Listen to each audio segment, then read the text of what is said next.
Warning, this content may be upsetting or disturbing to some audiences.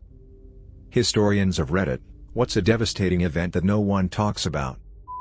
Galveston, Texas was once considered to be one of the most important commercial ports in the United States and was referred to by several fantastical names such as the Queen City of the Gulf and the Wall Street of the West. All that changed when it suffered a near-direct hit from a devastating Category 4 hurricane in 1900, the deadliest natural disaster in American history. Pretty much the entire city was destroyed by a storm surge and anywhere from 8,000 to 12,000 people died. Galveston was rebuilt but it never truly regained its status. Houston became the state's commercial center in the storm's wake, in addition to other factors. This is fairly recent, started in 1998 and ended in 2003, but the Second Congo War. It's the deadliest conflict since World War II with about 5.4 million deaths, a vast majority of them due to malnutrition and disease. Leprosy colonies of Hawaii. People who were diagnosed with leprosy were forcibly banished to Kalaupapa to live out the rest of their lives. They were dug graves, had to stand in them, while their families and friends basically had a living funeral for them or they had the dirt thrown on them. They were then pronounced dead to the world and no longer part of the community. This continued through 1969 even after Hawaii officially became a state. During World War II the Japanese had invaded the Alaskan island of Attu. On the island was the village of Attu where the Aleutian tribe had lived for centuries. The only non-natives were the wife, schoolteacher and priest husband who were elderly and beloved by the townspeople. The husband was shot in front of his wife by the Japanese. After that the Japanese loaded the native population onto ships back to Japan where they worked in POW camps where many died from disease and execution.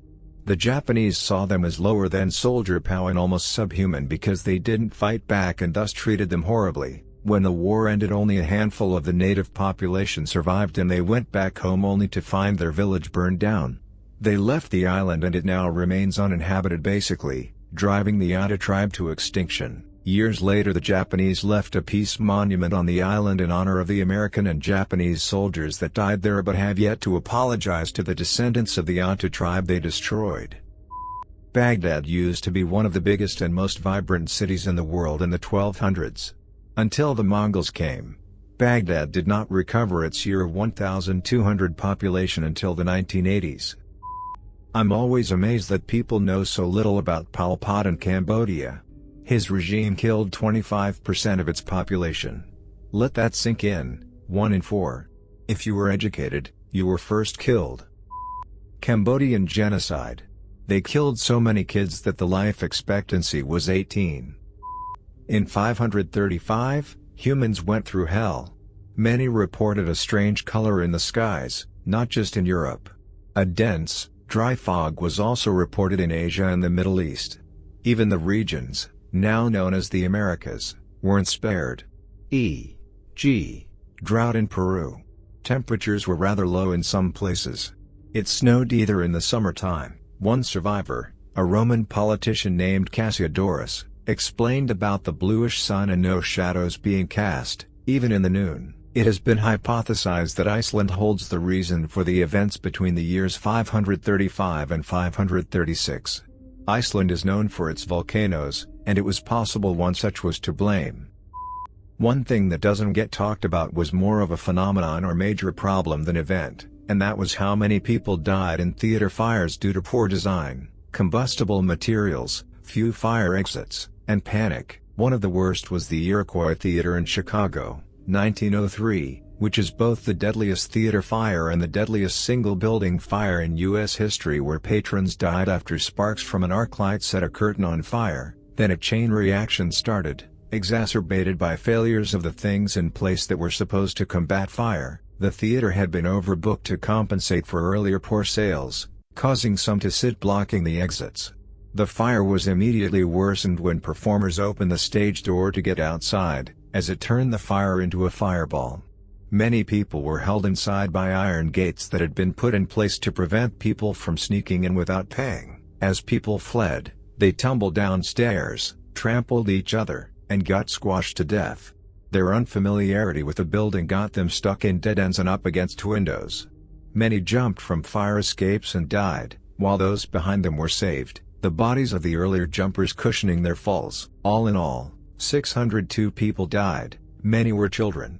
The story is a lot more complicated and sordid with city corruption, etc. The one takeaway is the incident promoted the development and use of the panic bar. Sorry this is so poorly written. I was trying to write it really fast on my phone. Thanks to everyone who is providing more stories and info for me to look at. I love it. An interesting image gallery of the fire in Iroquois Theater. The Andijan massacre of 2005 in Uzbekistan. It is largest mass shooting in Asia since Tiananmen Square, with over 1,000 killed and even more wounded. The Uzbek government forcefully silenced reform protests by firing into the crowd and then kicked out 90% of Westerners in the country when the US Gov and UN tried to investigate. Terrible loss of life that rarely gets remembered because the Uzbek government tried so hard to cover it up. There's so many that I would go with, that will probably be mentioned in other comments, but I think any stories about workers in the early 1900s are pretty horrible. Radium Girls is a pretty horrible event. For example, after being told that the paint was harmless, the women in each facility ingested deadly amounts of radium after being instructed to point their brushes on their lips in order to give them a fine tip. Some also painted their fingernails, face and teeth with the glowing substance. The women were instructed to point their brushes in this way because using rags or a water rinse caused them to use more time and material. As the rinse was made from powdered radium, gum arabic and water, many women died and became sick with horrendous diseases. One woman named Molly Maggie had her jawbone crumble. You can read about that here. By May, her dentist thought Molly needed surgery to remove a fast-growing abscess he'd found on her jaw. When he got the gums open, the bone didn't look right as it was too ashy and gray, so he gently prodded it with his finger. To his shock and horror, the whole bone crumbled under his fingertip like ashes in a fireplace. Instead of removing a tumor, he wound up digging Molly's entire left jaw out with nothing but his fingers. Unbeknownst to him, the radium had perforated the bone cells and stripped them of calcium. It had, like a little machine gun, shredded the collagen inside the bone and left it as little more than a pile of splinters. There's also a great book on this called The Radium Girls, The Dark Story of American Shining Women by Kate Moore. This whole story is extremely depressing. Work in the 1800s and early 1900s was pretty horrible for a lot of women, men and children. Brew wenches, female miners in the 19th century, you can look that up, children in chimney sweeps etc. I'd talked about this on a similar prompt a month or so ago, but I think people should know about this event, so I'm copying and pasting it again here. The New London School explosion. On the afternoon of March 18, 1937, the shop teacher at the school in New London, Texas turned on an electric sander. Unbeknownst to him, there was a massive natural gas leak under the school. The sander sparked, which ignited the gas and caused a massive explosion that killed almost 300 students and teachers. It was absolutely horrific. The force of the explosion was so great that a 2-ton block of concrete crushed a car parked 200 feet away. This event is actually why natural gas has a smell now. They started adding it after the explosion so that something like this could never happen again. My grandfather was actually one of the survivors of the explosion. He never talked about it, even to his own family, so I didn't really know too much about it, other than the fact that he'd survived, until after his death. Toward the end of his life, he'd suffered a series of strokes that left him pretty physically incapacitated, so my dad had given him a voice-activated tape recorder and suggested maybe he could record his memoirs for his grandkids to listen to someday. As it turns out, he did. We have hours and hours of cassette tapes of him telling the story of his, actually very interesting, life, including a big section on the New London School explosion. For the sake of everyone's privacy, I'll call my grandfather Papa and use an initial for anyone else. He was in 8th grade when it happened, in his English class at about 3 p.m. on a Thursday afternoon. At the beginning of class, Papa and his buddy T had been messing around and being loud in the back of the classroom, as 8th grade boys often do. His teacher, Miss M, had enough of their disruptions and made Papa switch seats with another student. He moved into the girl's desk in the front row, and she moved back into his desk in the back of the room. When the school exploded, they were taking a test on the book Ivanhoe. Papa was knocked out for a short time, and when he woke up, he couldn't see anything because the dust was so thick. He looked down and saw that his pencil had blown clear through his hand. When the dust cleared, he saw that the whole back of the room was gone. I won't go into details, but there were bodies, and parts of bodies, everywhere. The students in the front half of the room survived. The students in the back half did not. That included Papa's friend T and the little girl who'd been forced to take Papa's desk because of his misbehavior at the beginning of class. If he hadn't been acting up, he would have been killed and she would have lived. He carried the guilt of her death until the day he died. Papa's classroom was on the second floor. There wasn't any way to get to the room other than the open cavity of the explosion. After the few seconds of initial shock wore off, he and another classmate jumped into action. They were the only two kids in the class who hadn't been badly injured. They made a tourniquet out of a sock and a shoelace for a girl with a severe injury to her arm and dug out their teacher, who was alive, but badly injured. By then, men were running up underneath the hole, so Papa and the other boy started lowering the badly injured to them. Then those who could walk, including Papa, climbed down. He ran off to look for his older brother, B, to see if he was okay. As it turned out, B had been supposed to be in geometry class. However, he and his buddy had snuck out to go fishing. The explosion happened as they were opening the door to head out to the parking lot. The force of the blast sent them tumbling head over foot across the lot. They were both banged up and dazed, but they survived. The rest of their geometry class was killed. I don't know that there's a moral in the fact that both my grandfather and his brother survived because they were misbehaving that day.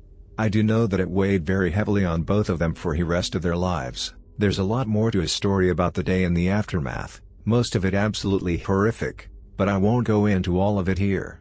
A few small tidbits though. Papa and the boy who helped him rescue the other students from their classroom were both awarded medals and certificates of valor for their actions that day. Nearly every family in town lost a child, some all of their children. I'm sure you can imagine the extreme toll this took on everyone's mental health.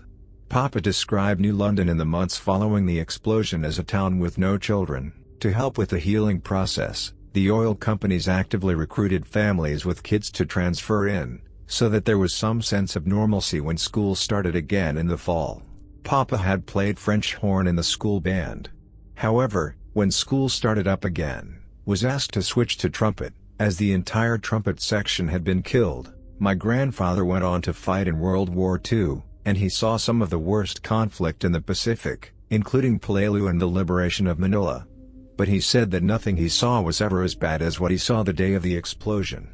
I'm always amazed that more people don't know about it. It was major international news at the time. The Carrington event, in 1859, solar flares hit the Earth causing an aurora borealis effect to be seen all over the world. It lasted for several days, during which time it was reportedly bright enough to read by at midnight.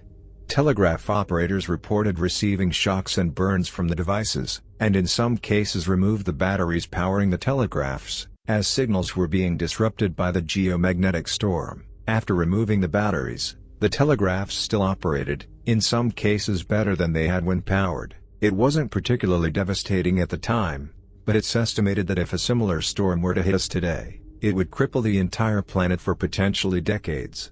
The estimated repair cost in the US alone is measured in the trillions. In 2012, a similar storm missed the Earth by 9 days. I'm not really a proper historian, but I feel the need to mention the Bronze Age collapse. It's not as though nobody talks about it at all, but considering how catastrophic it was, it doesn't get nearly enough attention. At this time civilizations were still pretty scarce, but the Eastern Mediterranean was full of them. We can't pinpoint an exact reason, but at some point it all fell apart. The Mycenaeans? Gone. The Hittites? Gone. The Minoans? Gone. The Egyptians? Barely clinging on and having serious problems. There are many things that happened around that time in the general area that could be the culprit: volcanoes, earthquakes, drought, famine, war and invasions from foreigners that came by boat that historians have named the Sea People because we have basically no idea where they came from. In reality, it was probably a combination of some or even all of them. Again, I'm not a proper historian by any means, but this is what I heard. Actual historians, feel free to correct any mistakes or mention something I missed. The Bronze Age collapse. Arguably more devastating than the fall of the West Roman Empire. So much knowledge lost. Truly one of history's great mysteries. I recommend reading up on it. It's really interesting. If you made it to the end of the video, thanks for watching. Don't forget to like, subscribe and share, and we will see you in the next video.